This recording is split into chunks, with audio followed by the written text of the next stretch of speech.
Nous sommes dans le cimetière de Saint-François d'Assise à Pamplemousse. Donc c'est un signe de civilisation que les gens, les habitants d'un endroit veuillent enterrer leurs disparus dans un cadre quand même où règne le respect, la tranquillité. Donc c'est un cimetière, c'est un emplacement qui a été consacré par le clergé de l'époque, par l'Église catholique. Et donc les familles qui veulent ont pris l'habitude donc de faire enterrer leurs morts ici dès l'époque française. Il faut savoir qu'à l'époque française, la population s'élève à quelques 50 000 habitants. Donc il y a beaucoup de localités qui sont encore inhabitées et il y a beaucoup de gens, même en dehors des esclaves, qui ont été enterrés dans un champ, dans un bout de jardin. Les esclaves aussi étaient pratiquement enterrés sur place. Donc c'est vraiment ceux qui habitaient dans les environs, parce qu'il n'y avait pas de route, il n'y avait pas de moyens de transport pour véhiculer donc ces cadavres. Avec la chaleur, la décomposition se faisait rapidement. Donc quand quelqu'un mourait et qu'il était quand même loin d'un endroit habité comme Pamplemousse, Port-Louis ou le Vieux-Grand-Port, eh bien soit on l'enterrait un peu sur place, dans un endroit quand même assez convenable, ou bien si on avait le temps, on venait donc jusqu'à Pamplemousse. Alors ce cimetière est aménagé au tout début de la paroisse vers le milieu du XVIIIe siècle et les tombes se sont amoncelées au fur et à mesure.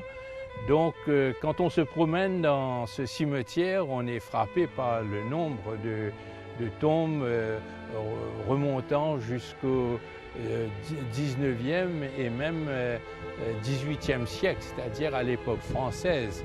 À l'époque française, par exemple, nous avons la tombe du gouverneur René Magon, une tombe qui retient l'attention parce que la pierre tombale les lettres ont été taillées en relief.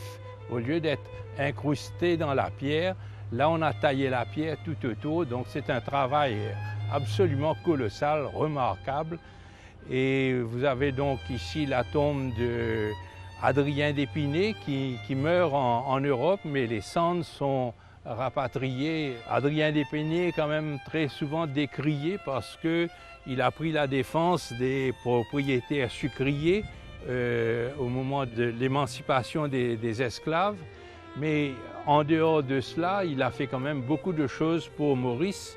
Il a obtenu qu'un Mauricien siège au conseil du gouverneur, qui va devenir ensuite le conseil du gouvernement, le conseil législatif, ensuite l'assemblée législative à partir de l'indépendance et l'Assemblée nationale dès que nous aurons atteint le statut de République de Maurice.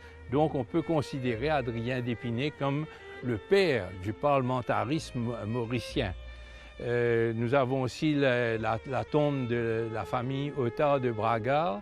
Donc ici repose donc la mère de la dame créole qui avait inspiré à Charles Baudelaire son fameux poème « Au pays parfumé que le soleil caresse, j'ai trouvé sous un dais d'arbres empourprés et de palmiers, d'où pleut sur les yeux la paresse, une dame créole au charme ignoré. » Donc elle est enterrée ici donc dans le caveau familial.